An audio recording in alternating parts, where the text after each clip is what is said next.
Occasionally there are little bits of local news that make us as excited as a dog in a hubcap factory, and even as mad as a Baptist at a brothel. And because, well, we believe that silence is death, we can't keep our mouths shut. We have a fine morsel of that kind of news, and, well, it goes a little something like this. Let's take a hypothetical trip together. Let's say there's a new bill working its way through the Kansas Legislature. It requires any weapons dealer to tell customers that guns are deadly because they emit harmful radiation. Like there's a small amount of plutonium in the grips. We all know it's not really true, but this was written by lobbyists and legislators who oppose guns in an effort to reduce the crime rate in Kansas. How would you feel about that law? Would you say it's a gross overreach of government power?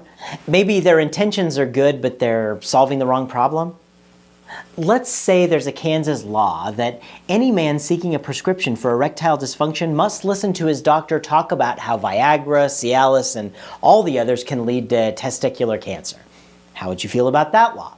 Would you ask about the true motives of its authors? Anyway, this concludes our hypothetical trip. There's a new bill really working its way through the Kansas Legislature right now. It requires doctors to tell women seeking abortions that they can cause breast cancer, along with a whole host of other problems. Regardless of which set of facts the legislators are using, do we really want a room full of politicians to stand in the examination room with us when we get our next physical? Are they saying that physicians are so irresponsible that they don't believe they're capable of consulting with their patients' best interests without some kind of government interaction? The bill also allows no exceptions for rape or incest, which carries the troubling implication that rapists are justified in delivering what former U.S. Senate candidate Richard Mourdock called a gift from God. The bill also prevents sex education teachers from using info from abortion providers. This is based on the sound educational principle that if kids don't learn about it in school, poof, it doesn't exist. No. This isn't the first attack on women's essential health services, and it's not the only bill that's transparently motivated by religious dogma and written by men who think that every abortion is a recreational habit of trailer trash. And it's still under the now laughable label of pro-life, where lives of one gender are protected way more than the other.